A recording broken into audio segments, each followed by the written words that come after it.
Hey, Oakton Church of the Brethren, it's Pastor Tim here. Pastor Audrey and I wanted to bring you all up to speed on some rather exciting developments in the church with regards to some of our strategic planning efforts. And we know it has been a hard year, and we're all looking forward to things returning to normal after a year of dislocated church. But I'm excited to tell you that strategic planning has not stalled here at the Oakton Church of the Brethren. Now, Audrey and I have been with you for, believe it or not, almost 2 years. And when we arrived, we told you the first year would be the year of getting to know you. Getting to know you. So we watched you. We watched you in your events. We watched you in your traditions. We studied you in the cottage meetings that we hosted in many people's homes and asked you pointed and specific questions about your gifts and your hopes. We watched you as you engaged one another and talked about your collective work over the last year. Lots of our effort went into studying your core values, and we read about how those core values were created. And then we engaged your committees and the board and the deacons about how they're engaging with these new core values. Now, these core values are still pretty new, so you can pause the video and refresh your memory on these if you like. Taking these core values, we asked the committees and the deacons to write statements of purpose, so that statements that state very clearly how the work of the committees and the deacons ought to be grounded and connected to these core values. This is a way to focus our work on that which we say we want to be. So now you can check out these so that statements, and you can pause your video if you want to read all of them. But I want to highlight one in particular as an example. The Fellowship Committee. They wrote this: the Fellowship Committee coordinates church gatherings so that the bonds of the church family deepen and extend. What a great statement that gets at the depth of our understanding of community as church family, one that deepens and grows. It'll be interesting to watch how these statements influence the work of our committees and as they ground them in those core values that are still very fresh and new.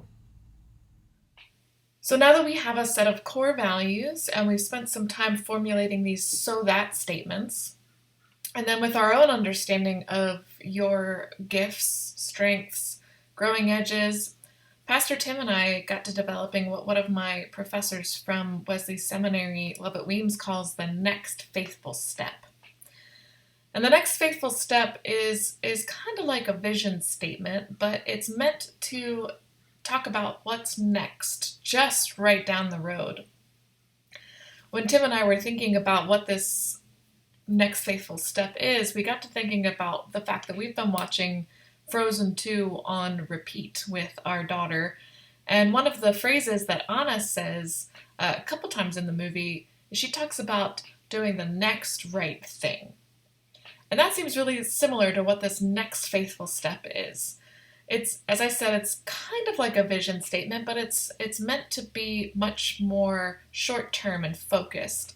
The problem with a traditional vision statement is it's too often become broad, unattainable. It's much more theoretical, and it feels a little less practical. So it often ends up being something that is formed and then it just sits there. It's not something that sometimes we feel like we can even live into. The next faithful step, on the other hand, is intentionally specific. It's intentionally short-term and focused on the immediate next thing that can be accomplished. So it's intentionally narrow, which means some of the things that we can and maybe should be doing are going to be left out of this statement. But that's just for now. And it's not that we're not going to do them or not going to focus them. They just aren't going to get as much of our immediate organizational attention.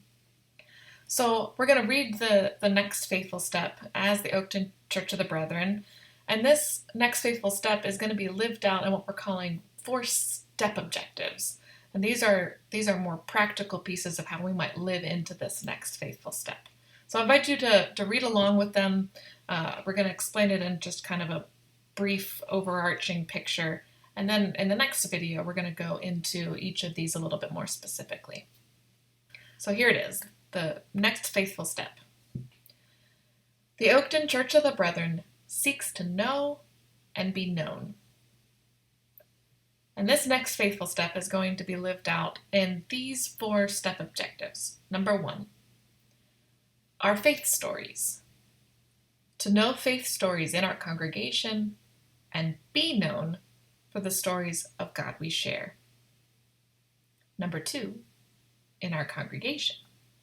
To know our leadership and structures and be known for collaboration and action. Number 3, our neighborhood. To know our immediate neighbors and be known for genuine community and wide welcome. And number 4, our community. To know community actors and be known as partners in the pursuit of peace, simplicity, and God's work. So that's our next faithful step and the 4 step objectives. And we're gonna, in the next video, walk through these a little bit more specifically.